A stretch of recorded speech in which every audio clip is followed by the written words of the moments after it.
Le marché rural de Bressac sentait le fumier et la peur. Isabelle Devrault sentit les doigts de son père se refermer sur son bras, ses ongles sales creusant la chair à travers la manche rapiécée de sa robe. La boue collait à ses bottines trouées, et autour d'eux, les marchands criaient leur prix, chevaux, volailles, outils rouillés. Augustin Devrault la traîna entre les cages et les étals, son haleine empestant le vin bon marché, et quand il s'arrêta au centre de la place, il leva la voix assez fort pour couvrir le bruit des bêtes. « Donnez-la au premier qui la voudra. » Les hommes se retournèrent. Certains rirent. Isabelle garda le dos droit, les mains serrées contre ses flancs, et refusa de baisser les yeux, même quand un fermier s'avança, la détaillant des pieds à la tête, comme on évalue une jument. Du fond du marché, une voix coupa le brouhaha. « C'est moi. » Les têtes pivotèrent.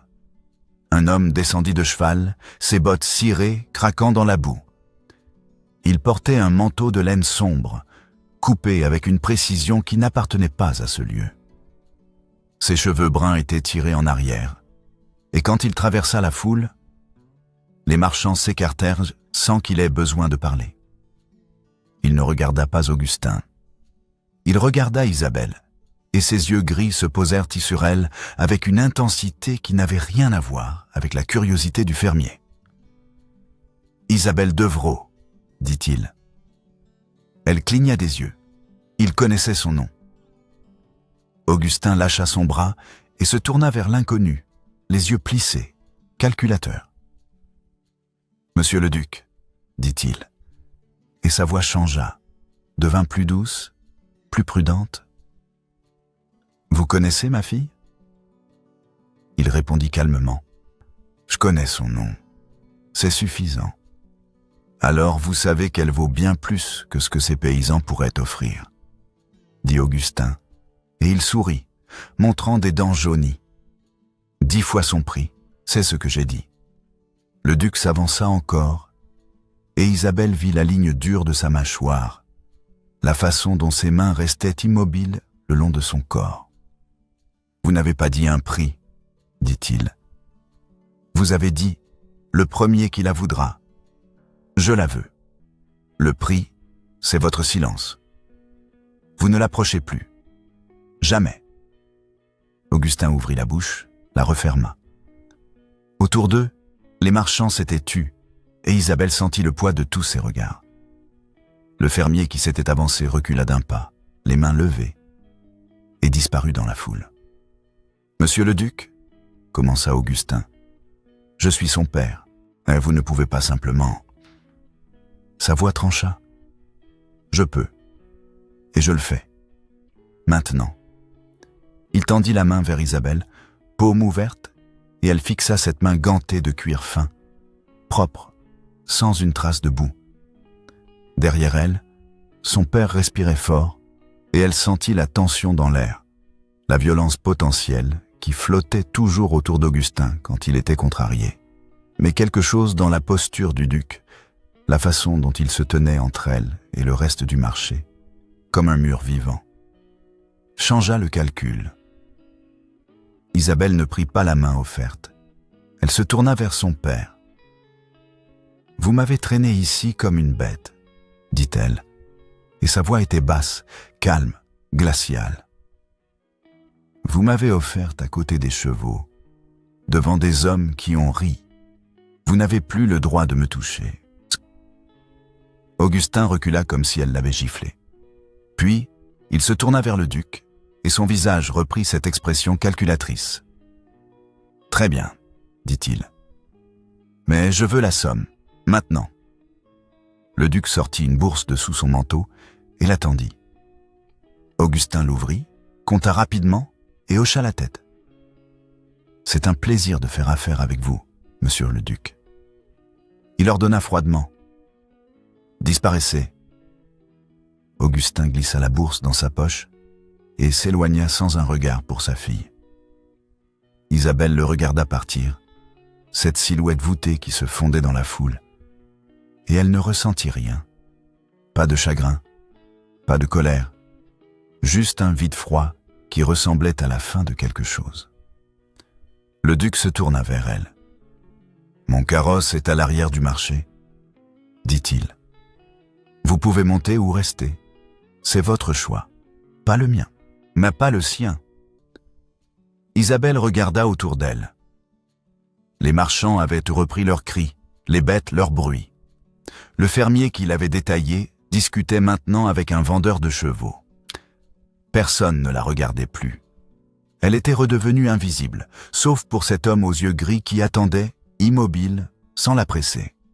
« Si je monte, » dit-elle, « qu'est-ce que vous attendez de moi ?» Il répondit simplement, « Rien que vous ne choisissiez de donner. » Elle chercha le mensonge dans ses yeux, cette lueur qu'elle avait appris à reconnaître chez son père, cette promesse qui cachait toujours une facture. Elle ne la trouva pas, seulement une fatigue qui ressemblait à la sienne, et quelque chose d'autre qu'elle ne savait pas nommer. Isabelle marcha vers l'arrière du marché. Le carrosse était noir, sobre, nu avec un blason gravé sur la portière. Un cocher attendait, et quand il la vit approcher, il descendit pour ouvrir la porte. Elle grimpa à l'intérieur sans aide, ses mains agrippant le cadre de bois, et s'assit sur la banquette de velours sombre. Le duc monta après elle et ferma la portière. Le carrosse s'ébranla.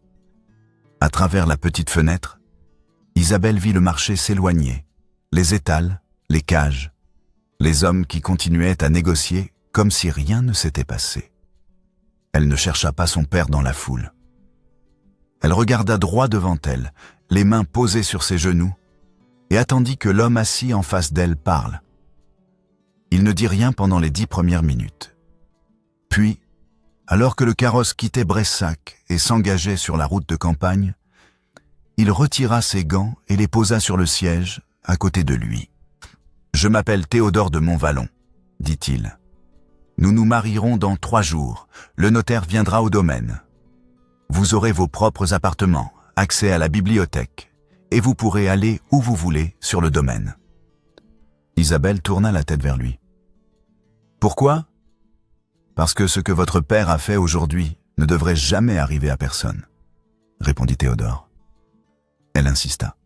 « Vous ne me connaissez pas. » Il acquiesça. « Non. » Alors c'est de la pitié.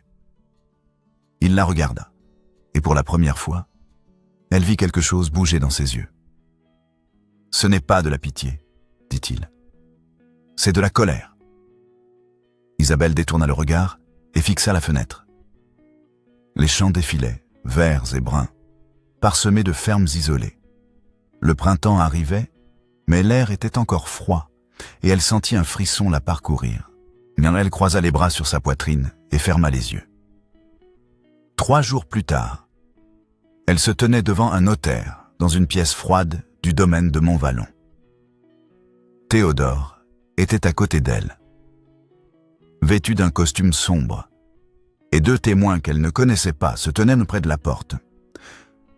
Le notaire lut les termes du contrat de mariage, protection légale, droit de propriété, clause de succession. Isabelle écouta chaque mot, cherchant le piège, la condition cachée. Elle n'en trouva aucune. « Mademoiselle Devrault, » dit le notaire, « acceptez-vous de prendre pour époux Théodore de Montvallon ?»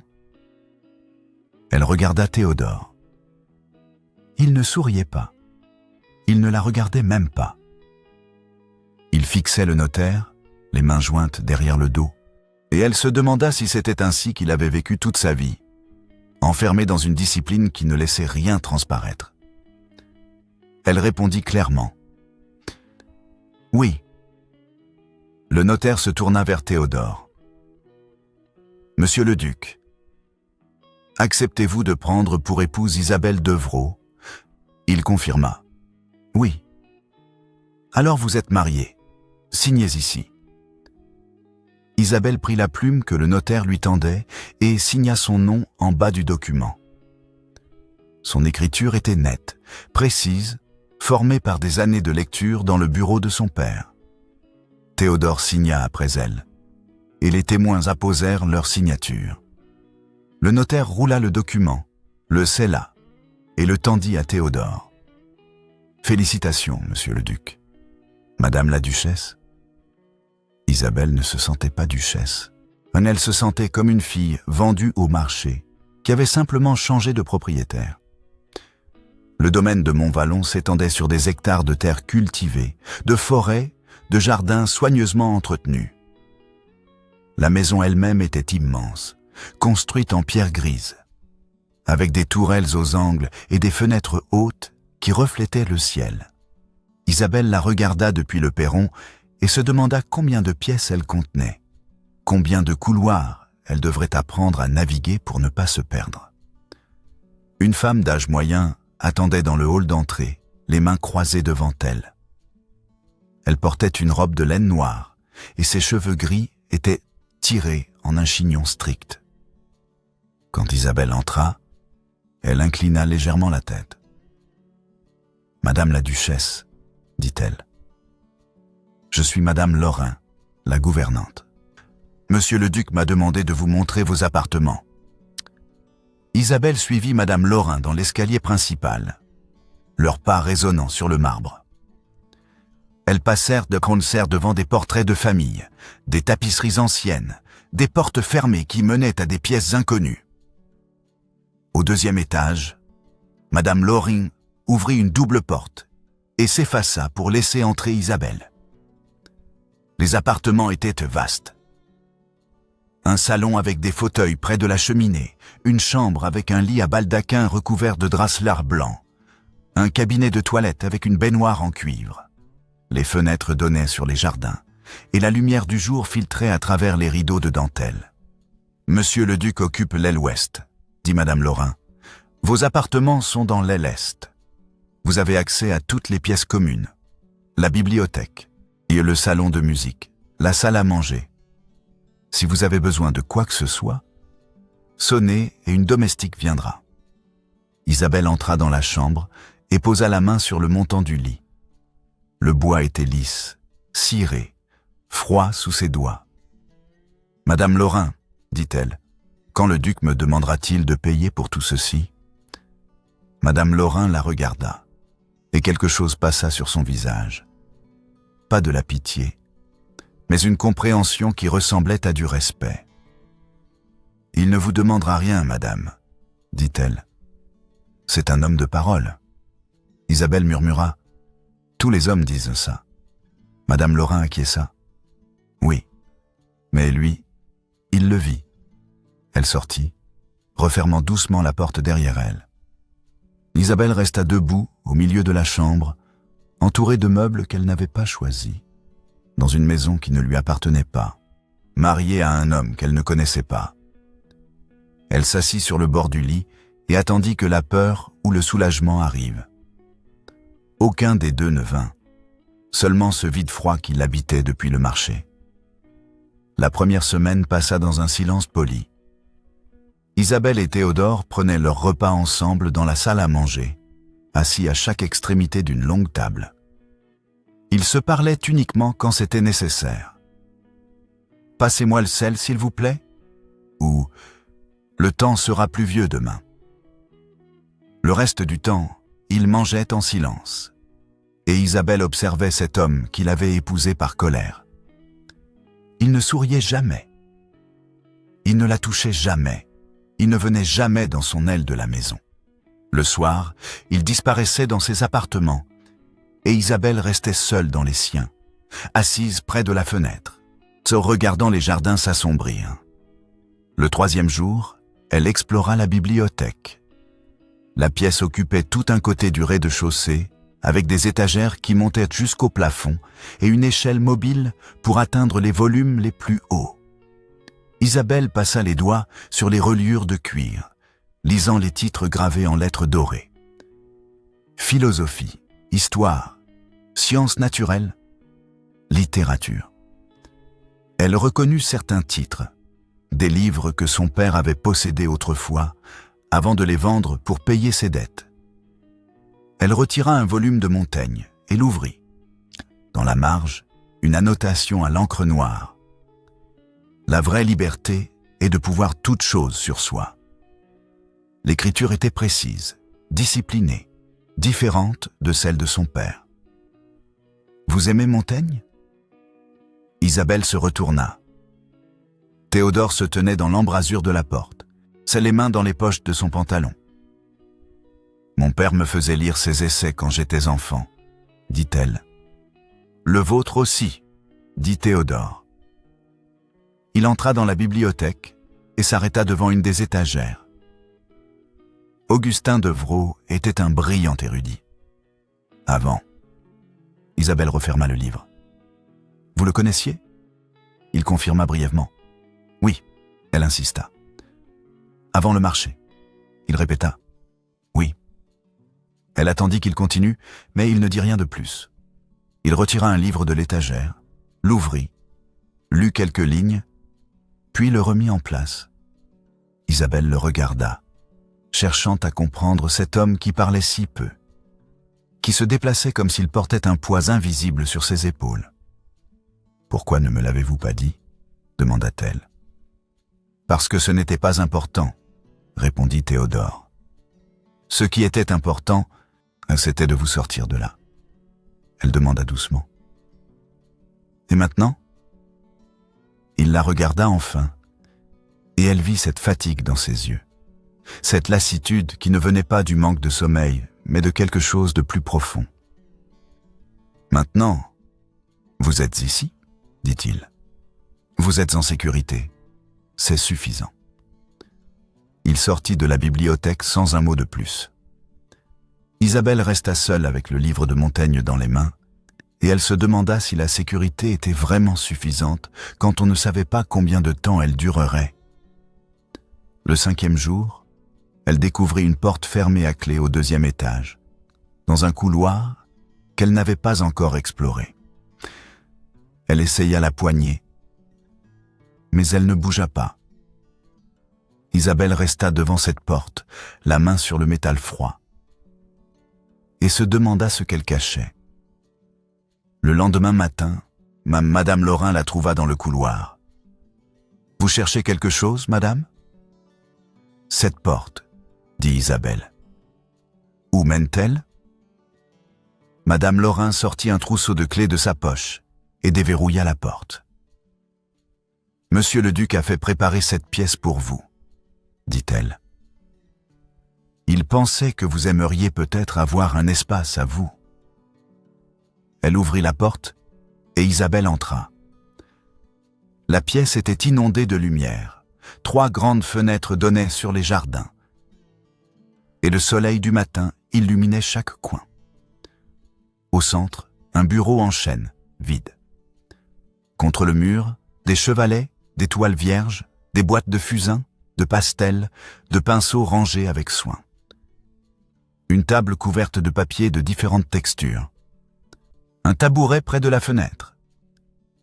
Isabelle s'avança lentement, les yeux écarquillés. Elle toucha le bord d'une toile et puis ouvrit une des boîtes de fusains. Les bâtons étaient neufs, non utilisés, alignés par gradation de noir à gris. « Quand ceci a-t-il été préparé ?» demanda-t-elle, sa voix à peine plus qu'un murmure. « Il y a 3 semaines, » répondit Madame Laurin. « Monsieur le duc a tout commandé de Paris.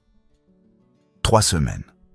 Avant le marché, avant le mariage. » Isabelle se tourna vers Madame Laurin, cherchant à comprendre. « Comment savait-il que je dessinais ?»« Je ne sais pas, madame, » dit Madame Laurin. « Mais il savait. » Elle sortit, laissant la porte ouverte derrière elle. Isabelle resta seule dans l'atelier, entourée de tout ce dont elle aurait pu rêver quand elle vivait dans les logements exigus de l'université, quand elle dessinait en cachette sur des bouts de papier volés. Elle s'assit sur le tabouret et regarda par la fenêtre. Les jardins en contrebas, les allées de gravier, les haies taillées avec précision. Puis, elle prit un fusain et un morceau de papier et elle commença à dessiner. Au début, elle cachait ses dessins. De petites études, une branche d'arbre vue depuis la fenêtre, le coin d'une pièce, la courbe d'une chaise. Elle les rangeait dans un tiroir de son bureau, sous des feuilles vierges, comme si quelqu'un allait les trouver et les juger. Mais personne ne venait dans l'atelier sauf elle. Personne ne lui demandait ce qu'elle faisait de ses journées. Après une semaine, elle cessa de cacher ses dessins. Elle les laissa sur le bureau, épinglés au mur, posés sur les chevalets. Personne ne fit de commentaires.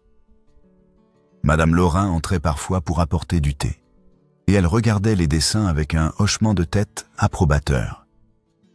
Mais elle ne disait rien. Non, Théodore ne vint jamais dans l'atelier. Mais un soir, Isabelle trouva un livre posé sur le bureau. Un traité sur la perspective et le clair-obscur, écrit par un maître italien. Elle l'ouvrit et vit une note glissée à l'intérieur, écrite de cette écriture précise qu'elle commençait à reconnaître. « Si cela peut vous être utile ». Elle tint la note entre ses doigts et se demanda comment remercier un homme qui ne demandait jamais rien en retour.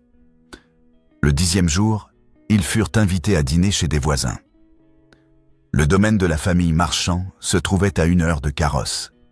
Et quand ils arrivèrent, une douzaine d'invités étaient pas déjà installés dans le grand salon. Isabelle portait une robe que Madame Laurin avait fait confectionner pour elle, velours bleu nuit, col brodé, manches ajustées. Elle se sentait étrangère dans ses vêtements, comme si elle jouait un rôle qui ne lui appartenait pas. Théodore la présenta aux invités. « Ma femme, Isabelle de Montvallon. » Les gens inclinèrent d'un la tête, sourirent poliment, et Isabelle vit la curiosité dans leurs yeux. Qui était cette femme que le duc reclus avait épousée si soudainement? Le dîner se déroula dans une atmosphère cordiale. On parla de la récolte, des nouvelles de Paris, des projets de construction d'une nouvelle église dans le village. Isabelle mangea en silence, répondant brièvement quand on lui adressait la parole, et elle sentit le poids des regards qui la jaugeaient. Puis, au milieu du repas, un homme assis en face d'elle, un certain monsieur Dufour, propriétaire terrien aux joues rouges, posa sa fourchette et dit « Alors, madame la duchesse, comment avez-vous rencontré notre cher Théodore ?» Isabelle hésita. Théodore, assis à côté d'elle, ne bougea pas.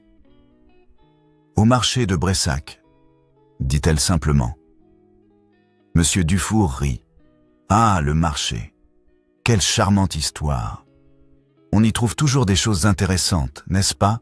Des chevaux, des outils, parfois même des filles. » Le silence tomba sur la table. Isabelle sentit ses joues brûler, mais elle garda les yeux fixés sur son assiette. À côté d'elle, Théodore reposa lentement son couteau et sa fourchette.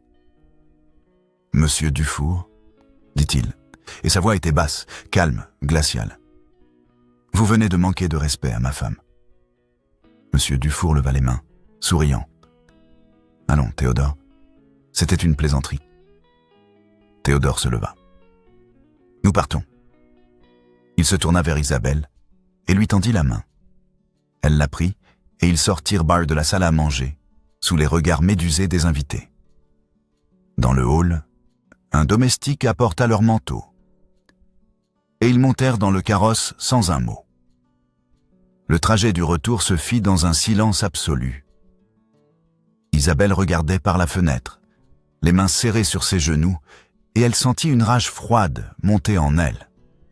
Pas de la tristesse, mais une fureur contenue qu'elle avait réprimée depuis le marché. Théodore ne dit rien.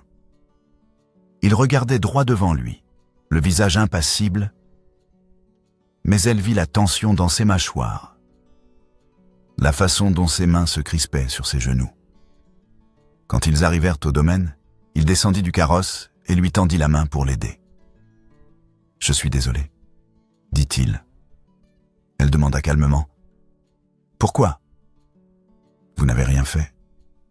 J'aurais dû faire plus. Vous m'avez fait sortir de là. C'est plus que ce que la plupart des hommes auraient en effet. » Il la regarda, et pour la première fois depuis leur mariage, Elle vit quelque chose de vulnérable dans ses yeux.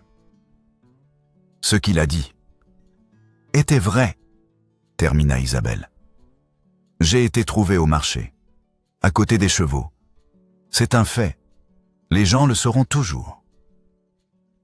Ils n'ont pas le droit de vous humilier pour ça. Ils ont tous les droits, dit Isabelle, parce que c'est ce qui s'est passé. Elle monta les marches du perron et entra dans la maison. Théodore ne la suivit pas. Elle l'entendit rester dehors, et quand elle se retourna depuis le hall, elle le vit debout dans la cour, le visage levé vers le ciel nocturne. Cette nuit-là, Isabelle ne put dormir. Elle resta allongée dans son lit, les yeux fixés sur le plafond, et elle entendit un son qui venait de l'autre côté de la maison. De la musique, lente, précise, mélancolique, un clavecin. Elle se leva, enfila une robe de chambre et suivit le son. Il venait de l'aile ouest, d'une pièce qu'elle n'avait jamais visitée. La porte était entr'ouverte et la lumière d'une chandelle filtrait dans le couloir. Isabelle s'approcha et regarda à l'intérieur. Théodore était assis devant un clavecin, les doigts courant sur les touches. Il jouait les yeux fermés et elle vit la concentration sur son visage, la façon dont son corps bougeait légèrement au rythme de la musique. C'était une mélodie qu'elle ne connaissait pas, triste et belle. Et elle resta dans le couloir, retenant son souffle, écoutant. La musique continua pendant 1 heure. Quand elle s'arrêta, Isabelle recula silencieusement et retourna dans ses appartements. Elle s'assit à son bureau et sortit un morceau de fusain. Puis, de mémoire, elle commença à dessiner ses mains. La courbe des doigts sur les touches, la tension dans les poignets, la précision de chaque mouvement. Le lendemain matin, Madame Laurin apporta le petit déjeuner dans les appartements d'Isabelle. « Bien dormi, madame ?»« J'ai entendu de la musique, » dit Isabelle. « Du clavecin. » Madame Laurin versa le thé et hocha la tête. « Monsieur le duc joue parfois le soir ?» Isabelle demanda. « Depuis combien de temps ?»« Depuis votre arrivée, madame. Avant cela, le clavecin était fermé depuis 10 ans. » Isabelle leva les yeux de sa tasse. « 10 ans ?» Madame Laurin acquiesça. « Oui. Depuis la mort de sa mère. Il n'y avait plus touché. » Madame Laurin posa la théière et se tourna vers la fenêtre. « Monsieur le duc est un homme qui garde tout à l'intérieur. La musique était la seule chose qu'il laisse sortir. » Isabelle but son thé en silence, et elle pensa à cet homme qui jouait dans le noir, qui épousait des inconnus par colère, qui préparait des ateliers pour des femmes qu'il connaissait à peine. Elle ne savait pas quoi faire de tout cela. Elle ne savait pas si elle devait avoir peur ou être reconnaissante.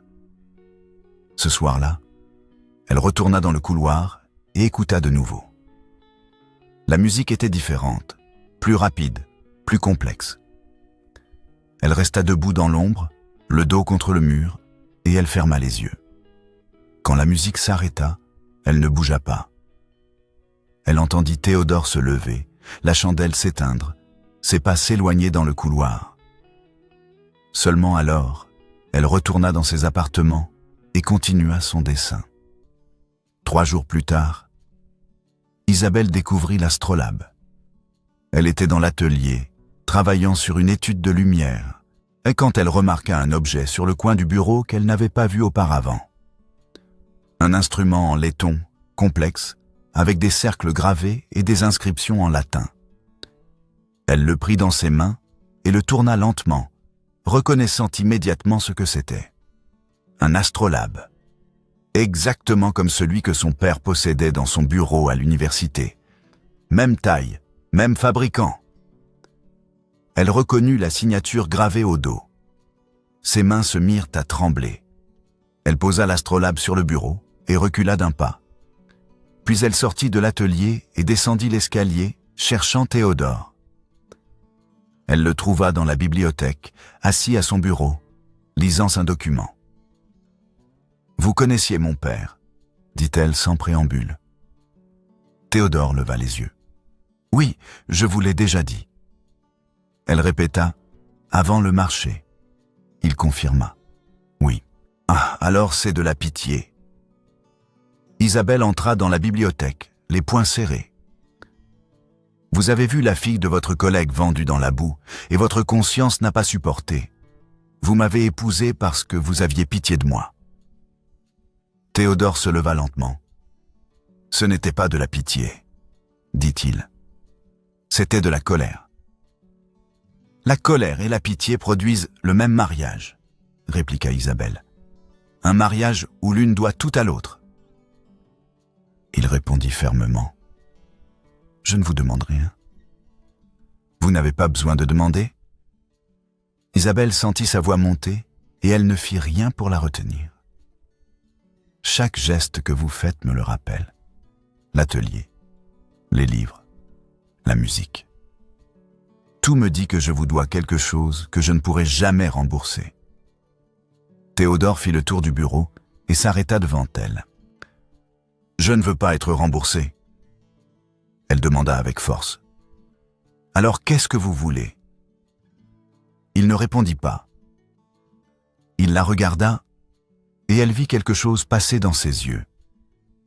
Quelque chose qu'il essayait de cacher, mais qui transparaissait malgré lui. La porte de la bibliothèque s'ouvrit. Madame Laurin entra, un plateau dans les mains, et elle s'arrêta en voyant la tension dans la pièce. « Pardon, je ne voulais pas interrompre. »« Ce n'est rien, » dit Théodore, et il recula d'un pas. Madame Laurin posa le plateau sur une table et se tourna vers Isabelle. « Madame, l'atelier a été préparé il y a 3 semaines, comme je vous l'ai dit. Mais l'astrolabe est arrivé de Paris il y a seulement 10 jours, après le mariage, pas avant. » Isabelle cligna des yeux. « Après ?» Madame Laurin confirma. « Oui, Monsieur le Duc l'a commandé la semaine de votre arrivée. » Isabelle se tourna vers Théodore. « Pourquoi ? Pourquoi un atelier pour une femme que vous connaissiez à peine ? Pourquoi un astrolabe ? Pourquoi tout cela ?» Théodore ne répondit pas.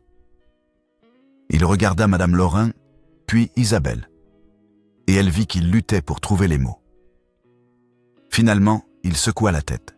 « Parce que vous en aviez besoin, » dit-il simplement. Il sortit de la bibliothèque sans un mot de plus. Isabelle resta debout au milieu de la pièce, le cœur battant. Et elle sentit un mur s'effriter en elle, une brèche dans la forteresse qu'elle avait construite depuis le marché. Madame Laurin s'approcha et posa doucement la main sur son bras.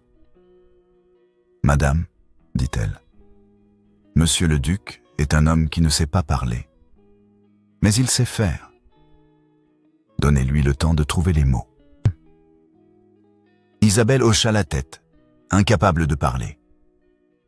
Elle monta dans l'atelier et s'assit devant l'astrolabe, le tournant lentement entre ses mains. Les cercles gravés reflétaient la lumière du soleil et elle pensa à son père, à toutes les fois où il l'avait laissé toucher son instrument, lui expliquant les constellations, les calculs, la beauté froide des mathématiques. Puis, elle pensa à Théodore, à cet homme qui avait commandé une réplique de cet objet pour une femme qu'il venait de rencontrer, pas par pitié, pas par devoir, mais parce qu'il avait vu quelque chose en elle qu'elle-même avait oublié. Ce soir-là, elle écouta de nouveau la musique, mais cette fois, quand elle dessina ses mains, elle ne les cacha pas. Elle les laissa sur le bureau, visibles, et elle se demanda s'il les verrait un jour. La réponse arriva 3 jours plus tard, quand son père revint. Isabelle était dans l'atelier, travaillant sur une nouvelle étude, quand Madame Laurin frappa à la porte. « Madame, » dit-elle, et sa voix était tendue. « Vous avez un visiteur. » Isabelle posa son fusain. « Qui ? » ?»« Votre père. Il est dans la cour avec un notaire. Monsieur le Duc est avec eux. » Le sang d'Isabelle se glaça. Elle se leva, essuya ses mains sur un chiffon et descendit l'escalier. Dans la cour, elle vit Augustin Devrault debout près d'un carrosse, vêtu d'un manteau neuf mais mal ajusté. À côté de lui, un homme maigre en costume noir tenait une sacoche de cuir. Théodore se tenait entre eux et la maison, les bras croisés. Isabelle sortit et s'arrêta sur les marches du perron. Son père se tourna vers elle et sourit. Ce sourire qu'elle connaissait trop bien, en celui qui cachait toujours un calcul. « Isabelle, dit-il, tu as l'air en bonne santé. Le mariage te réussit ?» Elle demanda froidement. « Que voulez-vous » Augustin fit un geste vers le notaire. « Je suis venu régler une affaire, une vieille dette. Ton mari comprendra. » Le notaire ouvrit sa sacoche et en sortit un document qu'il tendit à Théodore. « Monsieur le duc, voici une créance datant de 10 ans. Une dette de dot contractée par la mère de votre épouse. Jamais soldée. Selon la loi, cette dette est transférable à l'époux. Le montant total est de 800 livres. » Théodore prit le document et le lut en silence. Isabelle descendit les marches et s'approcha, le cœur battant. « Montrez-moi, dit-elle. Théodore lui tendit le document. Isabelle le lut rapidement, ses yeux parcourant les lignes, cherchant les dates, les signatures, les clauses. Elle reconnut l'écriture de sa mère sur une des pages, une signature tremblante datée de l'année de sa mort. « Cette dette est réelle, dit le notaire. Si monsieur le duc ne paie pas, nous porterons l'affaire devant le tribunal du comté. » Augustin sourit de nouveau. « Je suis sûr que nous pouvons régler cela à l'amiable. 800 livres et je disparais. Vous ne me reverrez plus. » Isabelle regarda son père et elle sentit la rage monter en elle. Pas la rage chaude de l'humiliation, mais la rage froide de la trahison. « Vous avez déjà été payé, dit-elle. Au marché. » « C'était pour toi, répondit Augustin. Ceci est pour ta mère. » Théodore tendit la main vers le document, mais Isabelle le retint. « Non, dit-elle.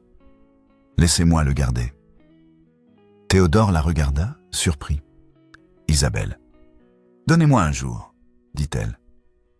Je veux vérifier quelque chose. » Augustin fronça les sourcils. « Il n'y a rien à vérifier, la dette est légale. » « Alors, un jour de plus ne changera rien, » répliqua Isabelle. Le notaire hocha la tête. « Nous reviendrons demain, madame la duchesse. » Ils remontèrent dans le carrosse et partirent. Isabelle resta dans la cour, le document serré dans ses mains, et elle sentit le regard de Théodore sur elle. « Vous allez payer, dit-elle. N'est-ce pas? C'est ce que vous faites. Vous payez pour que les problèmes disparaissent. » Il répondit calmement. « Je peux, mais je ne le ferai pas. » Isabelle leva les yeux vers lui, surprise. « Pourquoi ? » « Parce que vous n'avez pas besoin que je le fasse. » Il rentra dans la maison, la laissant seule avec le document. Isabelle le relut, et ligne par ligne, cherchant la faille qu'elle savait devoir être là. Son père était un tricheur, un manipulateur, et il ne faisait jamais rien sans un angle mort. Elle trouva ce qu'elle cherchait après 1 heure. Une date. Le délai de prescription.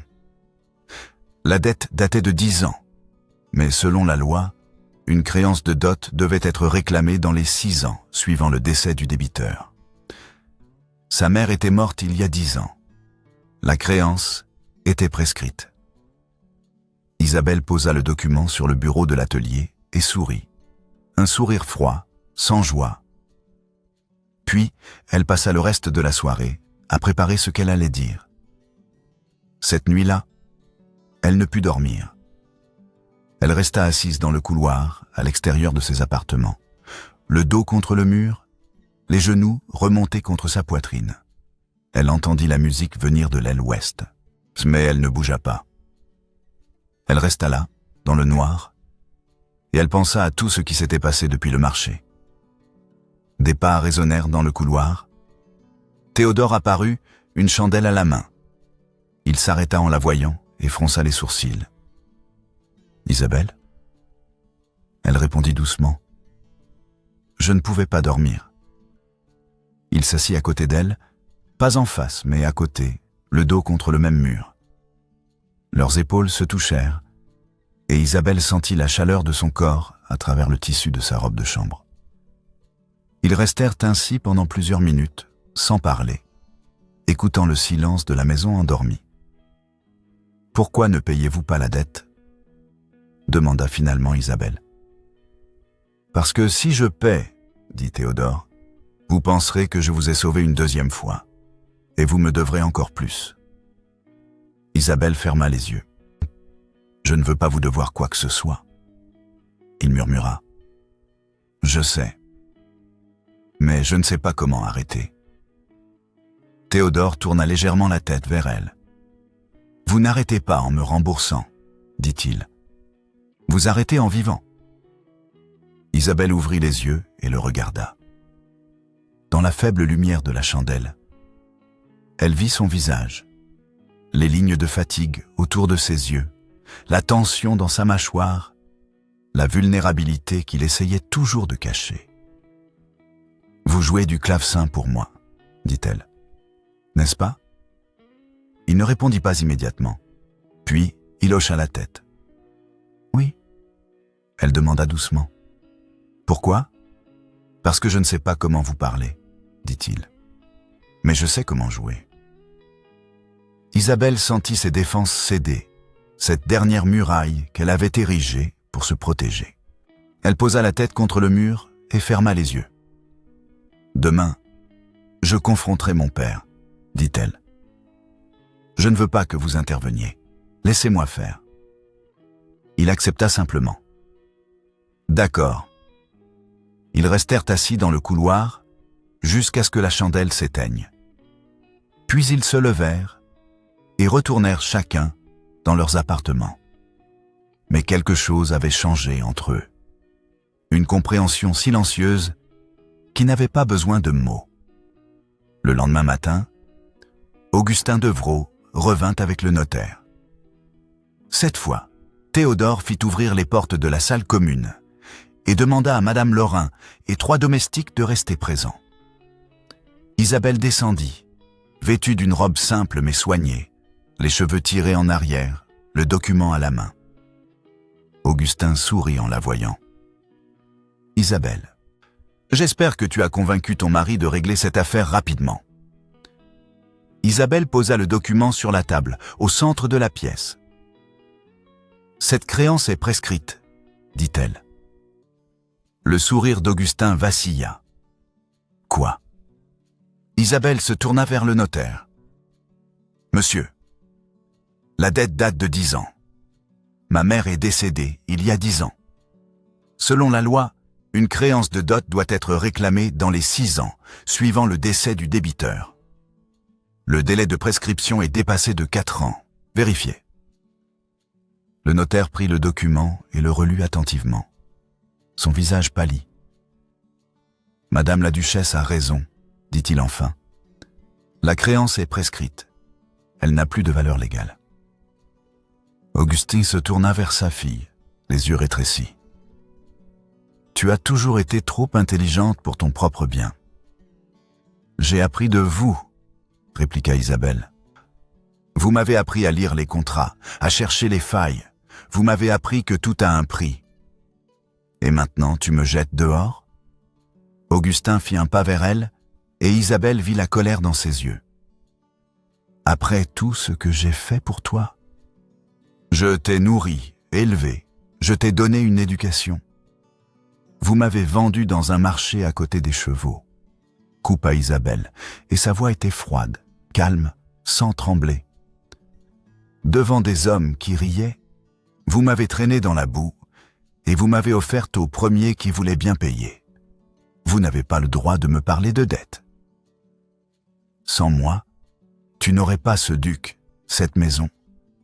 Sans vous, je n'aurais pas eu besoin de ce duc et de cette maison. Un silence pesant s'abattit sur la salle. Augustin ouvrit la bouche, la referma, puis se tourna vers Théodore. « Vous allez laisser votre femme me parler ainsi ?» Théodore, qui était resté silencieux jusque-là, se leva lentement. « Sortez, dit-il, et sa voix était basse, glaciale. Maintenant. » Augustin regarda autour de lui. Les domestiques, Madame Laurin, le notaire qui rangeait ses documents. Puis il cracha par terre et sortit de la salle.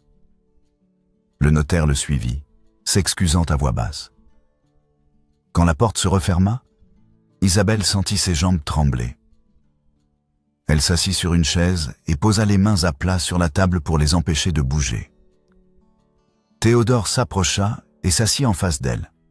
« Je n'ai pas payé, dit-il. Ce n'est pas parce que je ne pouvais pas. C'est parce que vous n'aviez pas besoin que je paie. » Isabelle leva les yeux vers lui. « Pourquoi l'atelier? Pourquoi l'astrolabe?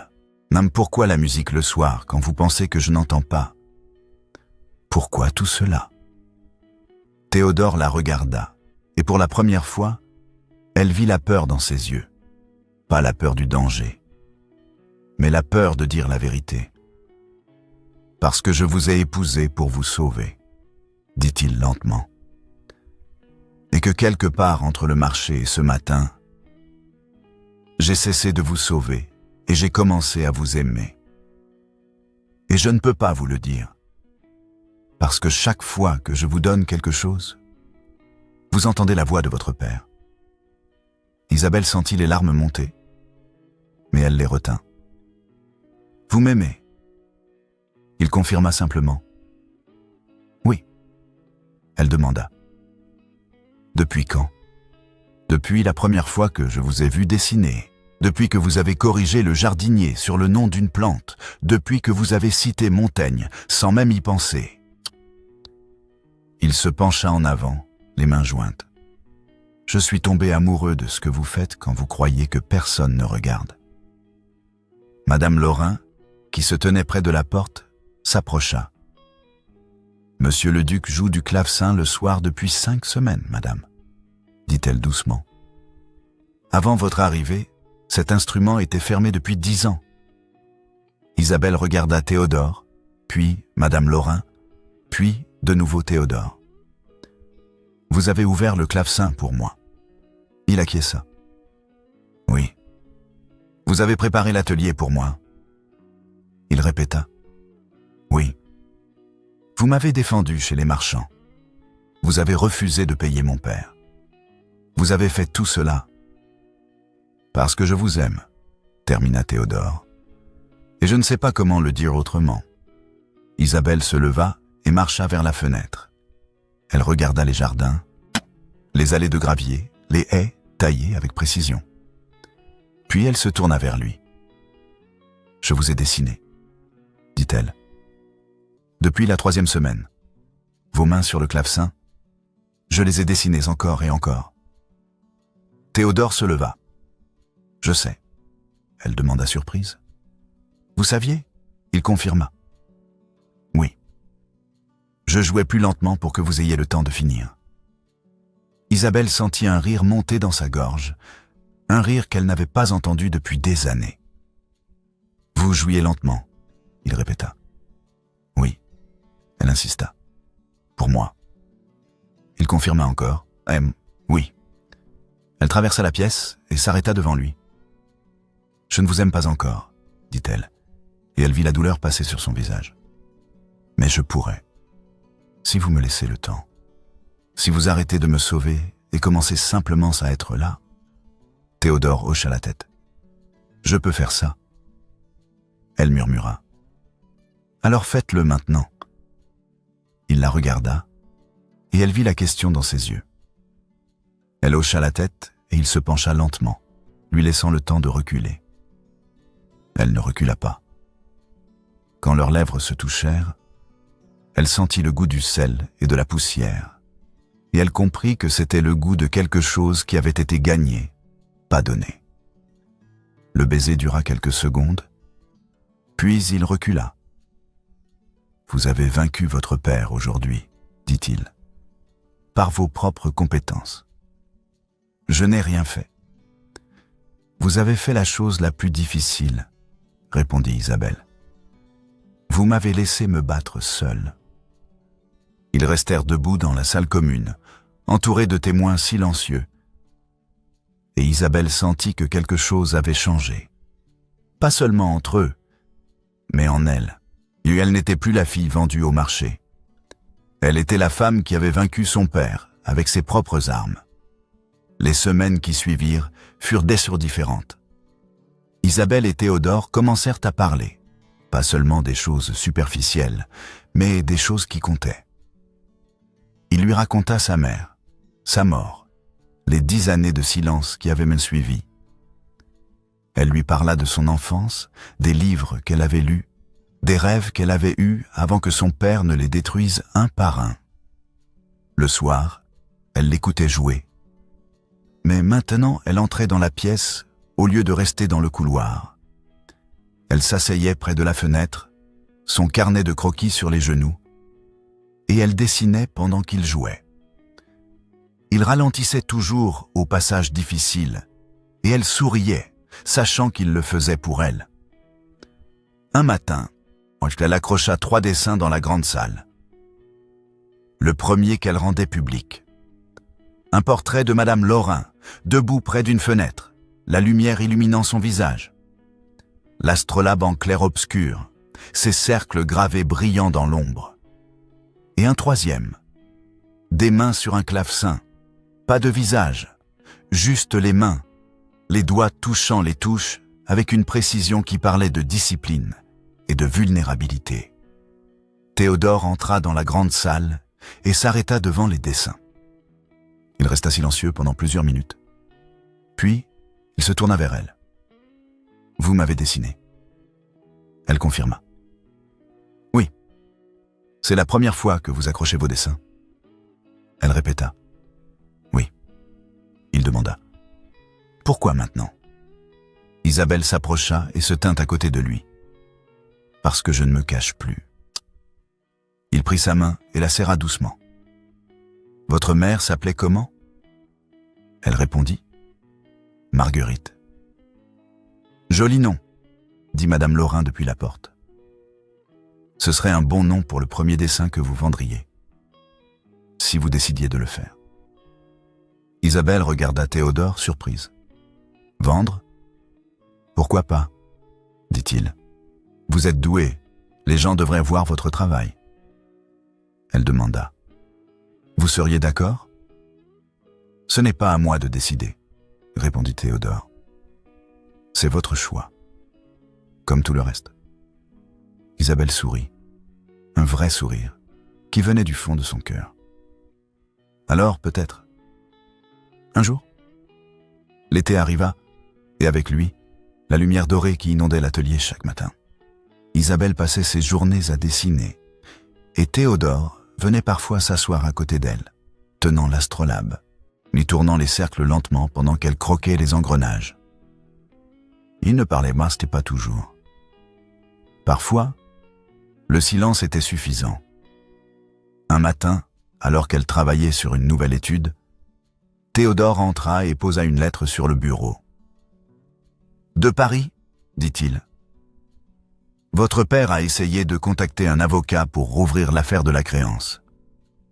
L'avocat a refusé. Il a dit que la cause était perdue et que votre père devrait arrêter de perdre son temps. » Isabelle prit la lettre et la lut. Puis, elle la posa sur le bureau et retourna à son dessin. « Il n'écrira plus, » dit-elle. Théodore confirma.